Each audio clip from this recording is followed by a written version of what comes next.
नमस्कार प्रिय दर्शकों, स्वागत है आपका हमारे YouTube चैनल। क्या हमारा भाग्य पहले से लिखा होता है? हमारे भाग्य में जो भी कुछ घटता है वह पहले से तय है। दोस्तों, गरुड़ पुराण में बताया गया है कि मनुष्य के भाग्य में जो भी कुछ जन्म से मृत्यु तक जो भी घटना घटता है वह पहले से तय होता है। दोस्तों, मृत्यु और जन्म ही एक ऐसा सत्य है जिसे कोई टाल नहीं सकता है। पर दोस्तों, हम यह नहीं जान पाते हैं कि हमारा भाग्य हमारे से जन्म से पहले ही लिखा होता है। दर्शकों, हम कहानी शुरू करें और आप इस वीडियो में खो जाएं। इससे पहले अगर आप हमारे चैनल पर पहली बार आए हैं तो हमारे YouTube चैनल को सब्सक्राइब करें। प्रिय दर्शकों, अगर आप भी भगवान श्री कृष्ण को सच्चे दिल से मानते हो तो कमेंट में सच्ची श्रद्धा से जय श्री कृष्ण जरूर लिखें। दोस्तों, हमारे से जन्म से पहले ही लिखा होता है या जन्म के बाद, लेकिन गरुड़ पुराण में जन्म मरण कर्म के बारे में विस्तृत रूप से जानकारी दिया गया है। तो आइए शुरुआत करते हैं गरुड़ पुराण की उस ज्ञानवर्धक प्रस्तुति की कि मनुष्य का भाग्य कब लिखा जाता है। क्या मनुष्य भाग्य उसके जन्म से पहले लिखा जाता है या जन्म के बाद? ज्ञान हमेशा विष के समान होता है, इसीलिए मित्रों, आपसे यही आग्रह है, आप इस वीडियो को बिना स्किप किए अंत तक जरूर देखिए। साथ ही इस वीडियो को एक लाइक करके चैनल को अवश्य सब्सक्राइब कर लीजिए।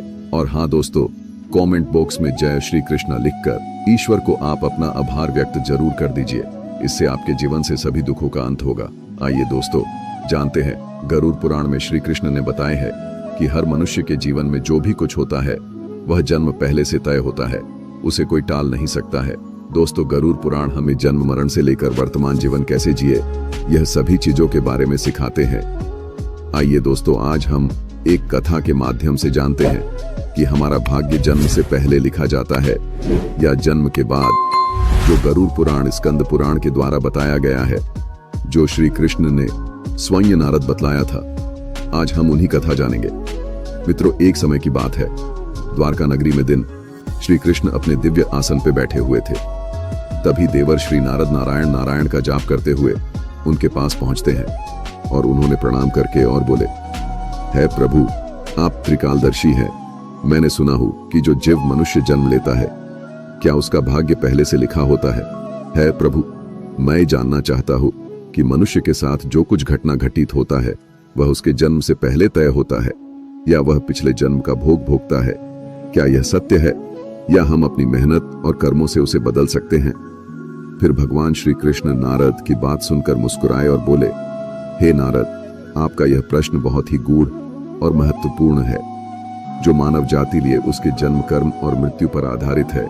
फिर कृष्ण बोले, हे नारद, मैं तुम्हें एक कथा सुनाता हूँ जो न तुम्हारे इस प्रश्न उत्तर देगी, बल्कि हर मनुष्य के लिए एक चेतावनी और प्रेरणा भी होगी। तुम इस कथा को पूरे ध्यान पूर्वक आखिरी तक सुनो। कृष्ण बोले, हे नारद, यह गरुड़ पुराण की कथा है। जो यह कथा को आधा अधूरा सुनने की गलती करता है उस पर भारी संकट आती है, क्योंकि आधा अधूरा ज्ञान हमेशा विष के समान होता है।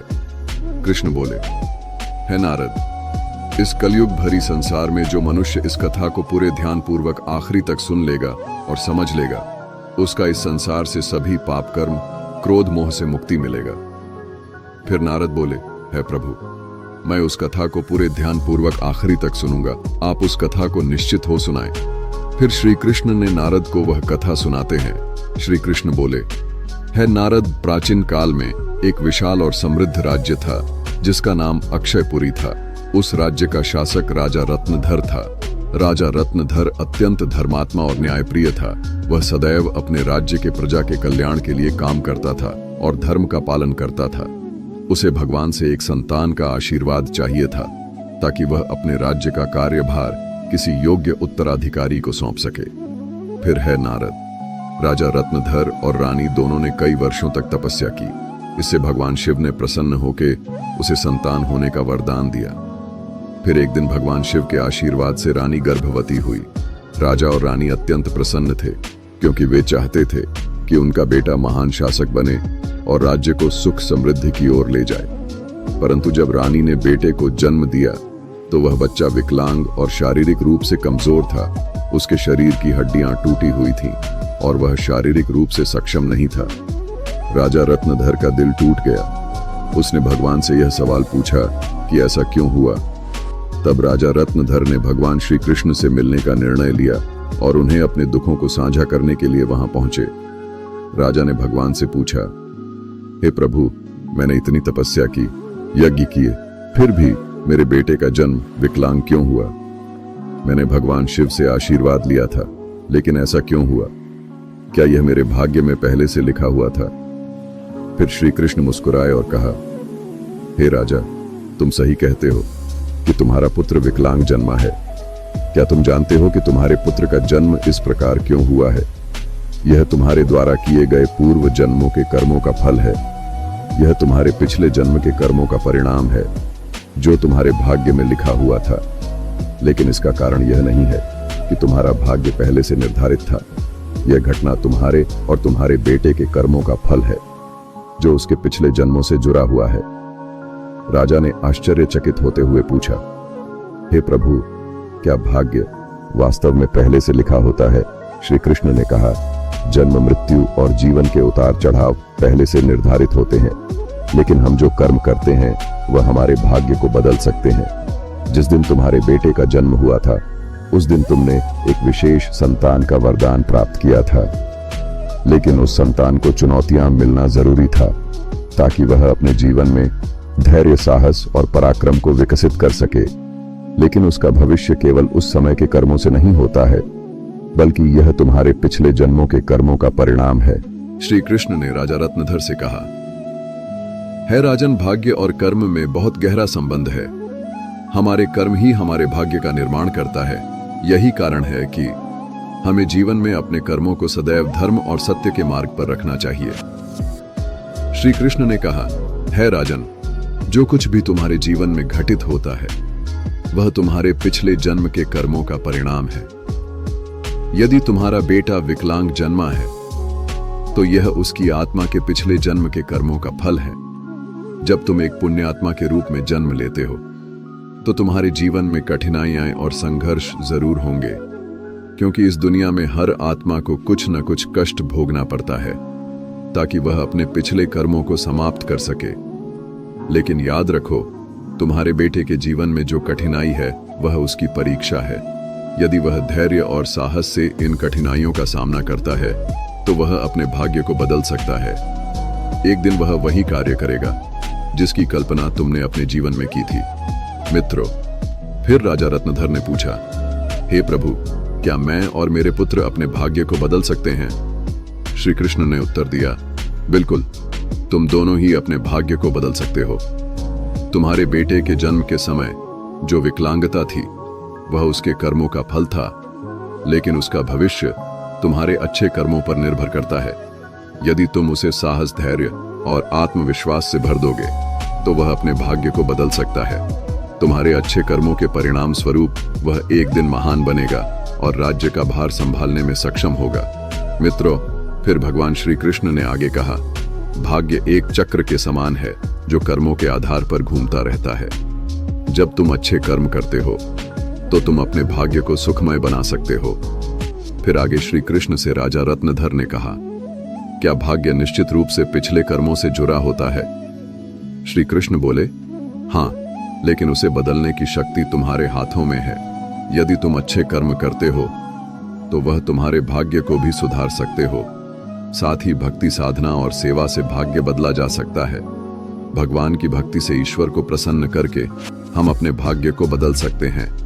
अगर तुम अपने पुत्र को साहस और आत्मविश्वास से जीवन के संघर्षों का सामना करने की शिक्षा दोगे तो वह अपने भाग्य को बदल सकता है। राजा रत्नधर ने भगवान श्री कृष्ण की बातों को पूरी तरह से आत्मसात किया और अपने पुत्र को शिक्षा देने का संकल्प लिया। उसने अपने पुत्र को कठिनाइयों के बावजूद साहस और विश्वास के साथ जीवन जीने की प्रेरणा दी। समय के साथ उस विकलांग पुत्र ने अपनी आत्मविश्वास और कठिनाई से लड़ते हुए समाज में महत्वपूर्ण स्थान प्राप्त किया। उसकी संघर्षशीलता और साहस ने राज्य में उसका सम्मान बढ़ाया। कृष्ण बोले, है नारद, तुम यह समझो कि भाग्य एक निरंतर प्रक्रिया है जो कर्मों के आधार पर बदलती रहती है। जो लोग जीवन में अपने कर्मों को सुधारते हैं और भगवान की शरण में जाते हैं, उनका भाग्य भी बदलता है। यह केवल कर्म ही नहीं है, बल्कि यह जीवन के संघर्षों और कर्मों का परिणाम है।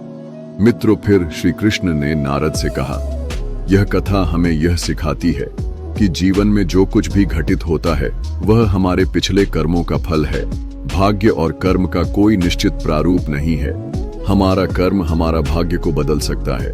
मित्रों, गरुड़ पुराण हमें सिखाते हैं, यदि हम अच्छे कर्म करते हैं और सत्य की राह पे चलते हैं और ईश्वर के ध्यान करते हैं तो हम अपने जीवन की दिशा बदल सकते हैं। फिर श्री कृष्ण ने नारद से कहा, है नारद, यह संसार कर्मों का दर्पण है। जो जैसा कर्म करेगा वह वैसा फल भोगेगा। मनुष्य को यह ध्यान रखना चाहिए कि माता पिता की सेवा, दूसरे की सहायता और ईश्वर का ध्यान ही सबसे बड़ा धर्म है।